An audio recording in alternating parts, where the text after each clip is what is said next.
नमस्कार विद्यार्थी मित्रांनो, तुमचं विद्या सायन्स आणि विद्या मॅथ क्लासेस मध्ये स्वागत आहे. तर मागच्या लेक्चर मध्ये आपण 10वीचा पार्ट 1 चा क्वाड्रेटिक इक्वेशन हा टॉपिक चालू केलेला आहे. त्याच्यामधील प्रॅक्टिस सेट 2.2 मध्ये आपण पहिले 6 क्वेश्चन प्रीवियस लेक्चर मध्ये बघितलेले. ज्यांनी तो व्हिडिओ बघितला नसेल तो बघून घ्या आणि राहिलेले क्वेश्चन ह्या लेक्चर मध्ये आपण कंप्लीट करूया. तर बघा, प्रश्न क्रमांक 7 काय सांगतोय आपल्याला. प्रश्न क्रमांक 7 काय सांगतोय, √2x² + 7x + 5√2 = 0 to solve this quadratic equation by factorisation मेथडनं सॉल्व करायचं आणि कंप्लीट द ऍक्टिव्हिटी. ही आपल्याला ऍक्टिव्हिटी दिलेली आहे, पण आपण ऍक्टिव्हिटी न घेता हा क्वेश्चनच मी तुम्हाला सॉल्व्ह करून सांगणार आहे. नंतर त्याला बॉक्स करून वगैरे तुम्ही घेऊ शकता. ओके, काय सांगतोय बघा, आपल्याला क्वाड्रेटिक इक्वेशन दिलेलं आहे.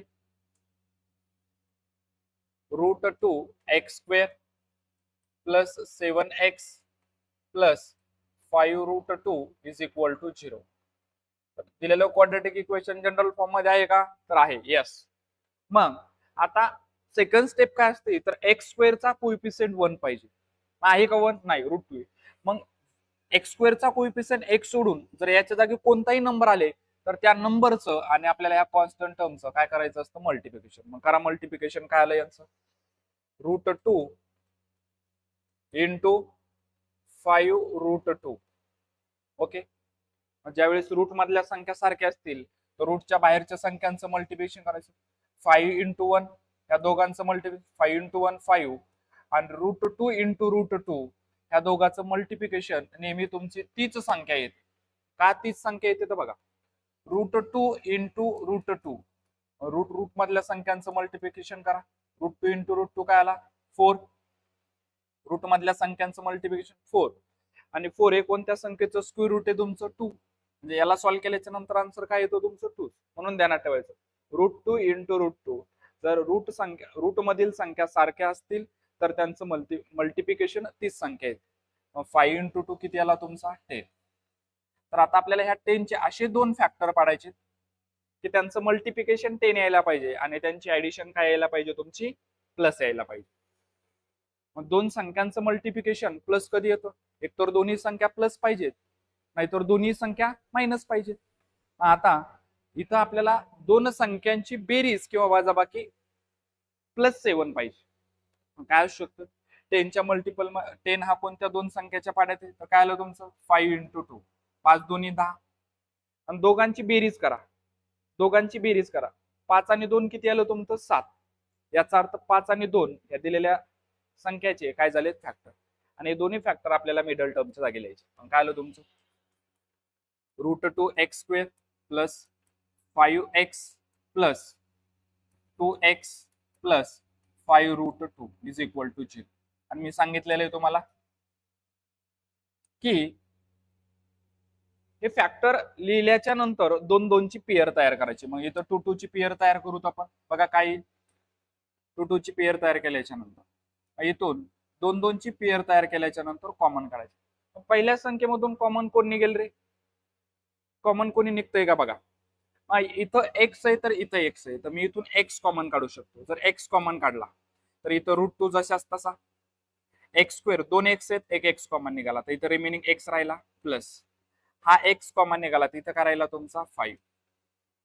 पहिल्या ब्रॅकेट मध्ये काय आलं, √2x + 5. सेम ब्रॅकेट आपल्याला आता इथं भेटायला पाहिजे. मग कसं आहे, इथून कॉमन कोण निघेल बघा, इथं x आहे पण इथं आहे का, नाही. इथं 2 आहे, इथं 2 आहे का, सर इथं 2 आहे, इथं 2 आहे, इथून पण इथं 2 कसा आहे, रूट मध्ये, आपल्याला डायरेक्ट 2 कॉमन काढता येईल का, नाही. मग आता काय करू शकतो, इथं √2 आहे तर इथं √2 आणण्यासाठी मी 2 ला काय लिहू शकतो, √2 × √2 आणि हा x जशाच तसा प्लस 5√2 = 0. मग बघा, √2 × √2 आता सांगितलं मी, जर रूट मधल्या संख्या सारख्या असतील तर त्यांचं मल्टिप्लिकेशन काय येतं तुमचं, 30 संख्या. म्हणजे √2 × √2 काय आन्सर आलं, 2. ओके, आता बघा आपण कॉमन काय काढू शकतो. आता इथं बघा, इथं √2 येईन, इथं पण √2 येतं, याचा अर्थ मी √2 कॉमन काढू शकतो. म्हणून काय लिहितो मी इथं x in bracket √2x+5 plus इथं √2 मग √2 जर कॉमन काढला तर इथं रिमेनिंग कोण राहिला फक्त आता तुमचा √2x प्लस हा √2 कॉमन निघालेला, तर इथं रिमेनिंग राहतो तो म्हणजे 5 इज इक्वल टू 0. दोन्ही ब्रॅकेट सेम आहेत, याचा अर्थ आपलं उत्तर बरोबर आहे. मग दोन सारख्या ब्रॅकेट मधला एक ब्रॅकेट जशाच तसा लिहायचं.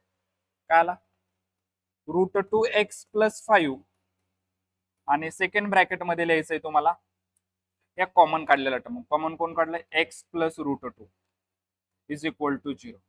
दोघांचं मल्टिप्लिकेशन 0 आहे, याचा अर्थ दोघांपैकी एक संख्या काय असणार आहे तुमची 0 असणार आहे. कोणती 0 माहित नाही. एकदा ह्या संख्येला सपोज करतो √2x+5 इज इक्वल टू 0. एक तर ही संख्या 0 असू शकते किंवा x+√2 इज इक्वल टू 0 असू शकते.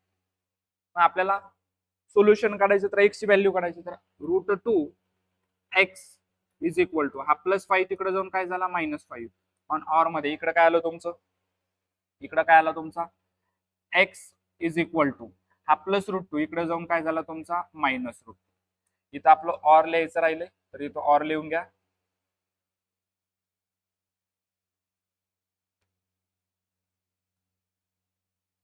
एक मिनिट हा.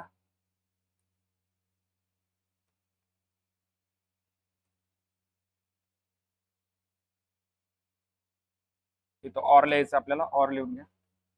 ओके, मग आता बघा, तर x इज इक्वल टू काय आला तुमचा x इज इक्वल टू मग हा √2 मल्टिप्लिकेशनचा इकडे जाऊन कुठे जाणार तुमचा डिव्हिजन मध्ये, आणि इकडे काय आलेलं आहे तुमचं ऑर मध्ये x इज इक्वल टू काय आलेलं आहे -√2. म्हणजे दिलेल्या क्वाड्रेटिक इक्वेशनचे रूट काय झाले -5/√2 आणि x इज इक्वल टू नंतर काय आलेला आहे -√2. शेवटी ते एका वाक्यात लिहून घ्यायचंय the root of given equation is काय आलेलं आहे पहिलं तुमचं -5/√2 आणि सेकंड आलेला आहे तुमचा -√2. ओके, मग ऍक्टिव्हिटी बेस आहे, तर तुम्ही पुस्तकात बघून जिथं ब्रॅकेट जिथं चौकट केलेली तिथं हे चौकट करून घ्या. ओके, दुसरा क्वेश्चन बघूया. बघा दुसरा क्वेश्चन काय दिलेला आहे, स्टार केलेलं आहे, घाबरायचं नाही, साधा प्रश्न आहे. काय म्हटलंय बघा, दिलेलं आहे आपल्याला इथं equation 3x² - 2√6 x + 2 is equal to 0. दिलेलं इक्वेशन जनरल फॉर्म मध्ये आहे का, तर आहे. पण इथं बघा x² चा कोइफिशियंट 3, ज्यावेळेस x² चा कोइफिशियंट 1 सोडून कोणताही नंबर असेल त्या नंबरचं आणि काय करायचं 2 चं मल्टिप्लिकेशन करायचं. मग काय आलं तुमचं ह्या दोघांचं मल्टिप्लिकेशन काय आलं 3 × 2 3 2 6. या 6चे असे दोन फॅक्टर पाडायचे की त्या दोघांची बेरीज -2√6 यायला पाहिजे किंवा सबट्रॅक्शन -2√6 यायला पाहिजे. मग दोन संख्यांचं मल्टिप्लिकेशन 6 यायला पाहिजे +6. मग दोन संख्यांचं मल्टिप्लिकेशन प्लस कधी येऊ शकतं, एक तर दोन्ही संख्या पॉझिटिव्ह पाहिजे किंवा दोन्ही संख्या निगेटिव्ह पाहिजे. आता पॉझिटिव्ह का निगेटिव्ह पाहिजेत बघा, इथं मायनस आहेत, याचा अर्थ दोन्ही संख्या काय झाल्या तुमच्या निगेटिव्ह. मग आता इथं काय येईल तुमचं -2√6, तर 6चे फॅक्टर काय येईल, एक येईल तुमचा -√6 आणि -√6. बघा फॉर एक्झाम्पल -x काय झाला रे तुमचा, मायनस मायनस असेल तर प्लस करा, x + x काय झाला 2x आणि मायनसचा साईन द्या. त्याच पद्धतीनं -y दोन्ही संख्या मायनस आहेत, ऍडिशन करा, y काय झाला 2y आणि मायनसचा साईन द्या सारखं. मग त्याच पद्धतीनं -√6 काय ऍडिशन येणार याची -√6 काय आला तुमचा 2√6 आणि मायनसचा साईन द्या. आपल्याला काय पाहिजे होतं बघा -2√6. पहिली कंडिशन आली, त्या दोघांचा गुणाकार 6 यायला पाहिजे. मग आलाय का बघा -√6 इंटू -√6. मल्टिप्लिकेशन मध्ये मायनस मायनस काय होत असतं प्लस, आणि आता सांगितलं √6 इंटू √6 जर रूट मधल्या संख्या सारख्याच असतील तर त्यांचं प्रोडक्ट, त्यांचा गुणाकार 30 संख्या येते, म्हणजे काय येते 6. जे दोन्ही कंडिशन काय झाल्या सॅटिस्फाय. तर दिलेल्या 6चे आपले फॅक्टर झाले -6 आणि -6. हे दोन्ही फॅक्टर आपल्याला मिडल टर्मच्या जागी लिहायचे. मग बघा मिडल टर्मच्या जागी लिहितो मी, काय आलं 3x² minus root 6x minus root 6x plus काय आला 2 इज इक्वल टू 0. पडले का 2. आता हे फॅक्टर मिडल टर्मच्या जागी लिहिले. मग काय करायचे, 2-2चे गट तयार करा. बघा काय आलं, या दोघांचा गट तयार करतो आणि या दोघांचा गट तयार करतो. ओके, पेअर तयार केली. मग आता आपल्याला कॉमन टर्म काढायची. काय येईल रे तुमचा इथं कॉमन, इथं एक्स आहे, इथं एक्स आहे, म्हणजे एक्स कॉमन निघेल. पण मी अजून जर ह्या 3 ला काय लिहू शकतो, √3 इंटू √3. x² ला x² जशाच तसा मायनस, आणि √6 ला काय लिहू शकतो मी, √3 इंटू √2x. बघा काय आलं, √3 इंटू √2. रूट मधल्या संख्यांचं मल्टिप्लिकेशन करा. 3 इंटू 2 काय आलं, 3 दोन्ही 6, म्हणजे काय आलं तुमचं √6. म्हणजे √6 ला मी काय लिहू शकतो, √3 इंटू √2. ओके, मग आता नेक्स्ट बघा. आणि इथं इथं काय लिहू शकतो मी, ह्या 6 ला पण काय लिहू शकतो, √3. याला काय लिहू शकतो, √3 इंटू √2 आणि x जशाच तसा प्लस ह्या 2 लाही काय लिहू शकतो, √2 इंटू √2. काय लिहिलं 2 ला पण, तुम्हाला कॉमन काढायला सोपं जाईल. ओके, आता बघा इथं 2-2चे गट तयार करायला सांगितलेले केलेले आहेत आपण.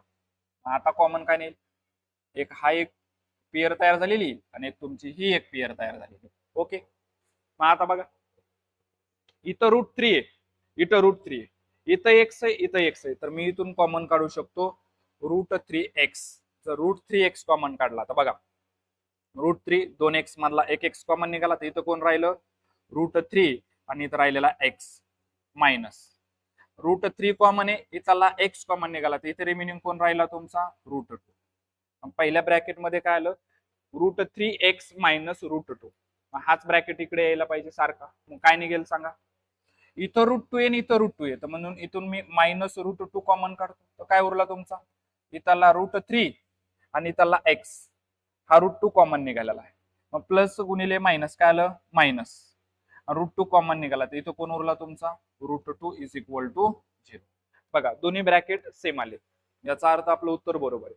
मग दोन ब्रॅकेट मधला एक ब्रॅकेट, दोन सारख्या ब्रॅकेट मधला एक ब्रॅकेट लिहा, √3x मायनस √2, आणि दुसऱ्या ब्रॅकेट मध्ये कॉमन काढलेलं काय आलं, √3x minus √2 is equal to काय आला 0. दोघांचा गुणाकार 0 आहे, याचा अर्थ दोघांपैकी एक संख्या 0 आहे, पण कोणती माहित नाही, एक तर ही 0 असू शकते किंवा ही 0 असू शकते. म्हणून मी लिहितो इथं √3x minus √2 is equal to 0. एक तर ही संख्या 0 आहे किंवा ऑर मध्ये √3x minus √2 is equal to काय आला 0.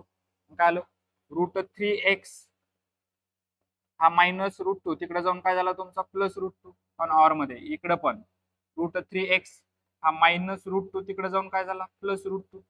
आपल्याला x ची व्हॅल्यू काढायची, तर x is equal to √2 multiplication मधला इकडे जाऊन कुठे गेला डिव्हिजन मध्ये, म्हणजे काय आला तुमचा हा √2 जशाच तसा मल्टिप्लिकेशन मधला डिव्हिजन मध्ये, म्हणजे x ची व्हॅल्यू काय आली √2 अपॉन √3, आणि इकडे ऑर मध्ये काय आलं x इज इक्वल टू √2, आणि हा मल्टिप्लिकेशनचा इकडे जाऊन कुठे गेला डिव्हिजन मध्ये.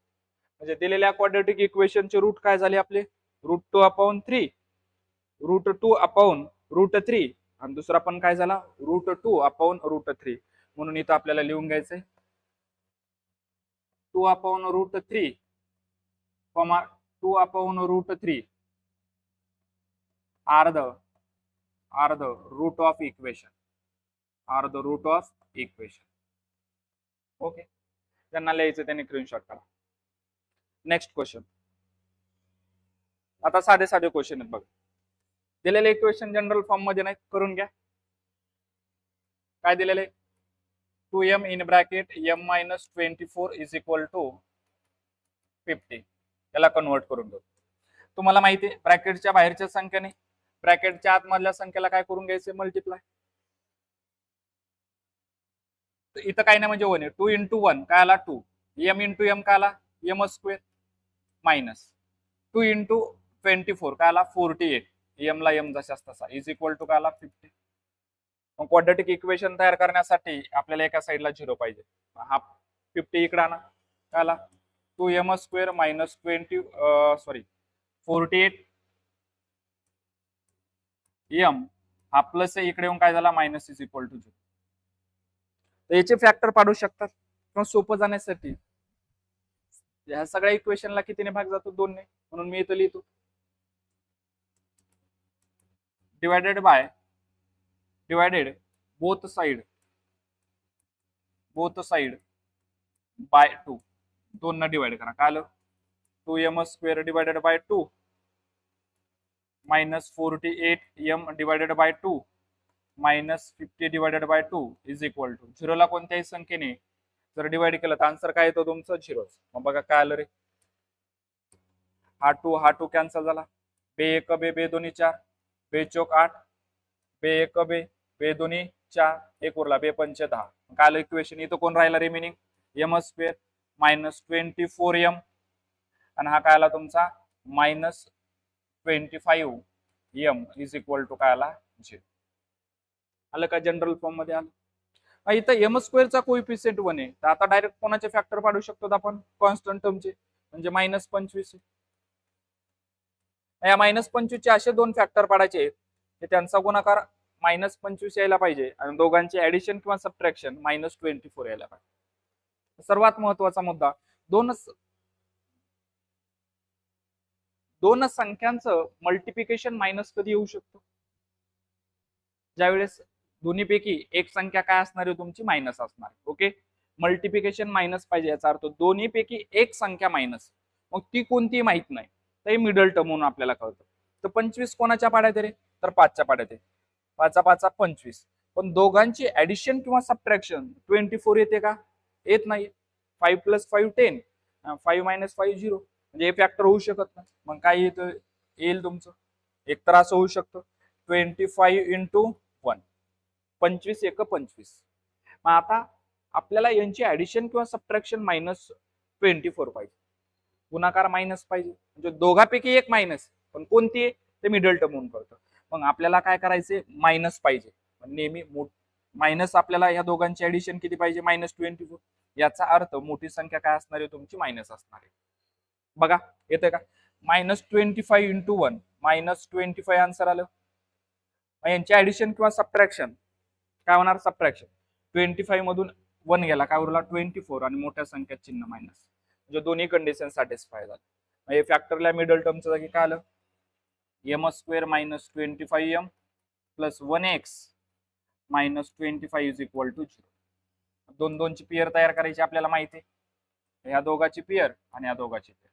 इथून कॉमन कोण निघेल m, दोन्हीकडे पण m आहे, मग इथं राहिला m, हा m कॉमन निघाला तिथं राहिला 25. दोन्ही संख्येला कोणत्या संख्येने भाग जातो 1 ने, मग इथून प्लस 1 कॉमन काढा. तर इथं रिमेनिंग कोण राहिला तुमचा, सॉरी इथं m लिहायला पाहिजे होतं, मी चुकून x लिहिले आपण इथं, तर इथं लिहायला पाहिजे 1m बरोबर. इथून इथं रिमेनिंग राहिला m मायनस, ह्या कॉमन काढलेल्या संख्येने आतमधल्या संख्येला डिवाइड करायचं. कोणत्याही संख्येला जर 1 ने डिवाइड केलं तर आन्सर तीच संख्या येते, म्हणजे काय 25 इज इक्वल टू 0. दोन्ही ब्रॅकेट सेम आहेत, याचा अर्थ उत्तर आपलं बरोबर आहे. दोन्ही ब्रॅकेट सारखे आहेत, त्याच्यामधला एक लिहायचा m - 25 आणि दुसऱ्या ब्रॅकेट मध्ये कॉमन काढलेले कोण आहे m + 1 इज इक्वल टू 0. दोघांचं मल्टिप्लिकेशन 0 याचा अर्थ दोन्हीपैकी एक टर्म काय आहे तुमची 0, कारण की गुणाकार 0 कधी येतो, ज्यावेळेस एक संख्या काय असते 0. कोणती माहित नाही, एक तर m - 25 इज इक्वल टू 0 असू शकतं, किंवा ऑर मध्ये m + 1 इज इक्वल टू काय असू शकतो तुमचं 0. मग काय आलं m इज इक्वल टू, हा तिकडे जाऊन काय झाला रे तुमचा m is equal to plus झाला, मायनस तिकडे जाऊन काय झाला प्लस, आणि इकडे काय आलं तुमचं अँड इकडे काय आलं तुमचं m is equal to plus तिकडे जाऊन काय झाला -1. म्हणजे 25, -1 are the root of given quadratic equation. Okay, शेवटी इथं सेंटेन्स लिहायचं आपल्याला 25 - 1 are the root of given quadratic equation. Okay, next question.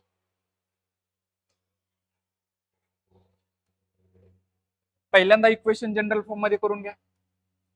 25m चा स्क्वेअर इज इक्वल टू 9 दिलेलं आहे. एका साईडला 0 पाहिजे, तर 25m square minus 9 is equal to काय आला 0. जर इथं बघितलं तर एक टर्मच आहे का, नाही, एक टर्म स्किप झालेली आहे. मग त्यावेळेस काय करायचं, मग बघा इथं कोणतं एक्सपान्शन यूज करू शकतो का आपण. जर मी याला असं लिहिलं तर हा 25 कोणाचा वर्ग आहे 5चा, म्हणजे याला मी 5m ब्रॅकेटचा स्क्वेअर लिहिलं तर चालेल का. बघा शेवटी हेच आन्सर येतं, 5चा वर्ग 25 आणि m चा स्क्वेअर काय आला m स्क्वेअर, म्हणजे हेच आन्सर आलं. म्हणजे मी या 25 ला 5m ब्रॅकेटचा स्क्वेअर लिहू शकतो. त्याच पद्धतीनं 9 कोणाचा वर्ग आहे रे तुमचा स्क्वेअर आहे, तर 3चा, मी याला काय लिहू शकतो 3चा स्क्वेअर इज इक्वल टू 0. मग इथं एक एक्सपान्शन यूज करतो, काय इथं a square minus b square, दोन्ही संख्येचा स्क्वेअर आहे. त्याचं एक्सपान्शन काय असतं, एका कंसात a प्लस बी आणि एका कंसात a मायनस बी. a म्हणजे असते पहिली टर्म आणि b म्हणजे असते दुसरी टर्म. a प्लस बी म्हणजे काय आला, a कोण आहे तुमचा 5m आणि b कोण आहे 3. मग काय आला तुमचा 5m प्लस 3 आणि एकदा काय घ्यायचं minus 5m minus 3 is equal to काय आला. दोन संख्यांचा प्रोडक्ट 0 कधी येऊ शकतो, ज्यावेळेस दोन्हीपैकी एक संख्या काय असते 0. पण कोणती 0 आहे माहित नाही. एकदा केला सपोज करतो 5m plus 3 is equal to 0 आणि ऑर मध्ये काय आलं 5m minus 3 is equal to 0. करा solve. 5m is equal to हा प्लस 3 तिकडे जाऊन काय होणार मायनस, आणि ऑर मध्ये काय आला तुमचा 5m हा तिकडे जाऊन काय आला तुमचा प्लस 3 झाला. मग काय आलं m इज इक्वल टू हा काय आला मायनस 3/5 आणि इकडे काय आलं तुमचं ऑर मध्ये m इज इक्वल टू 3/5.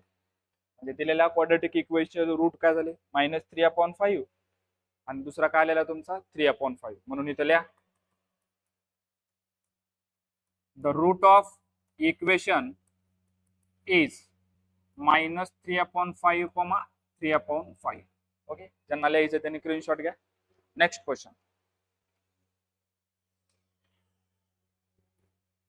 इथं बघा इक्वेशन जनरल फॉर्म मध्ये नाही, घाबरायचं नाही, साधा प्रश्न. 7m चा स्क्वेअर मायनस 21m हा प्लस इकडे येऊन काय झाला मायनस इज इक्वल टू 0. आता इथं ज्याचे फॅक्टर पाडायचे ती कॉन्स्टंट टर्मच नाहीये, मग काय करायचं. तर बघा इथून काय करू शकतो तरी आपण, बघा याला काय लिहू शकतो मी 7m चा स्क्वेअर, तर याला असं लिहू शकतो का 7 इंटू 3 7 त्रिक 21 m इज इक्वल टू काय आला 0. आता इथं बघा हा 3 आहे, मग इथं एकच ब्रॅकेट आहे. आता आपल्याला इथून कॉमन कोण काढू शकतो रे मी, कॉमन इथं 7 आहे, इथं 7 आहे, इथं m आहे, इथं m आहे, मी इथून 7m कॉमन काढू का. 7m जर कॉमन काढला तर 7 कॉमन आहे, m स्क्वेअर याचा अर्थ एक m कॉमन आहे, इथं रिमेनिंग कोण राहिला m. 7 कॉमन आहे, 3 पण कॉमन आहे, मग इथं कोण राहिला फक्त तुमचा 3 इज इक्वल टू 0. साधा प्रश्न आहे चिल्लर. इथं गुणाकार आहे, दोन संख्यांचा गुणाकार 0 कधी असतो, ज्यावेळेस दोन्हीपैकी एक संख्या काय असते 0. एक तर काय करा 7m इज इक्वल टू 0 असणार आहे तुमचं, 7m इज इक्वल टू 0 असणार आहे, किंवा ऑर मध्ये काय असणार आहे m minus 3 is equal to 0 असणार. मग काय आलं तुमचं m इज इक्वल टू 0/7 आणि ऑर मध्ये इकडे काय आला तुमचा m इज इक्वल टू हा प्लस तिकडे जाऊन काय असणार आहे तुमचा मायनस, सॉरी मायनस तिकडे जाऊन काय झाला प्लस. मग कोणत्याही संख्येला जर 0ला कोणत्याही संख्येने जर डिवाइड केलं तर आन्सर काय येतं तुमचं 0. आणि इकडे काय आला तुमचा m इज इक्वल टू 3. तर काय सांगू शकता तुम्ही the root of equation is काय आला तुमचा 0,3. ओके, ज्यांना लिहायचं त्यांनी स्क्रीनशॉट काढून घ्या. Next question. साधे प्रश्न आहेत रे. बघा काय दिले आता m square minus 11 is equal to 0. आत्ताच याच्या पाठीमागचा क्वेश्चन बघितला, याचा स्क्वेअर आहे तर इथं स्क्वेअर आणा. आता 11 कोणाचा स्क्वेअर आहे रे, कोणाचा स्क्वेअर नाही. म्हणजे यावेळेस 11 कोणाचा स्क्वेअर नसतो, म्हणजे काय लिहायचं असतं बघा m square minus under root 11 आणि त्याचा काय लिहायचा असतो तुम्हाला स्क्वेअर लिहायचा, त्याचा काय लिहायचा स्क्वेअर. आणि याला मी स्क्वेअर फॉर्म मध्ये लिहितो बघा, इथं काय आला m चा स्क्वेअर. पण ज्यावेळेस एखाद्या संख्येचं स्क्वेअर रूट निघत नसेल त्यावेळेस मग आता 11चं स्क्वेअर रूट निघतं का? निघत नाही. मग त्यावेळेस 11 हे कोणत्या संख्येचं स्क्वेअर रूट आहे? तर त्याच संख्येचं स्क्वेअर रूट घेऊन त्याचाच काय करायचा? स्क्वेअर. बघा काय आलं, हा स्क्वेअर रूट आणि हा 2 कॅन्सल झाला. आन्सर किती आलं तुमचं? 11. बरोबर आहे. आणि जर मी म्हटलं हा अमोलचा स्क्वेअर काय आहे, या संख्येचं स्क्वेअर रूट निघतं का? नाही. तर काय करायचं? त्याचं स्क्वेअर रूट करण्यासाठी अंडर रूट मध्ये अमोल लिहायचं आणि त्याचा काय लिहायचं? तुम्हाला स्क्वेअर करायचं. स्क्वेअर रूट स्क्वेअर रूट आणि हा 2 कॅन्सल झाला. काय आला तुमचा? अमोल. त्याच पद्धतीने इथंही तसंच. 11 कोणाचं स्क्वेअर रूट नाही, याचा अर्थ आपण त्याचं स्क्वेअर रूट कसं काढायचं? त्याचा स्क्वेअर रूट आणि त्याचा काय घ्यायचा? Square is equal to 0. इथं कोणतं एक्सपान्शन यूज करता? दोन्ही संख्येचा स्क्वेअर आहे, तर याचा ए स्क्वेअर मायनस बी स्क्वेअर एक्सपान्शन यूज होईल. ए स्क्वेअर मायनस बी स्क्वेअर एक्सपान्शन काय असतं? एका कंसात ए प्लस बी, एका कंसात ए मायनस.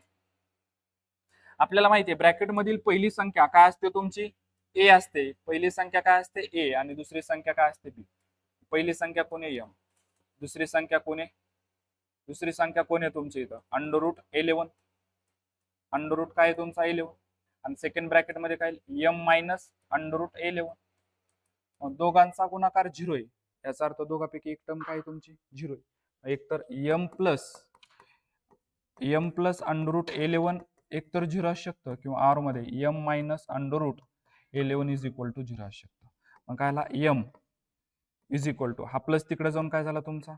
Minus under root 11. आणि ऑर मध्ये इकडे काय झाला? एम इज इक्वल टू हा मायनस तिकडे जाऊन काय झाला तुमचा? Plus under root 11. म्हणजे दिलेल्या क्वाड्रेटिक इक्वेशनचे रूट काय झाले आपला? मायनस अंडर रूट 11 आणि प्लस अंडर रूट 11. म्हणजे इथं तुम्ही लिहू शकता minus under root 11 comma 11 are the root of equation. Okay. इथं बाळांनो तुमचा प्रॅक्टिस सेट समाप्त झालेला आहे. जर व्हिडिओ आवडला असेल तर आपल्या चॅनलला सबस्क्राईब करून घ्या. धन्यवाद.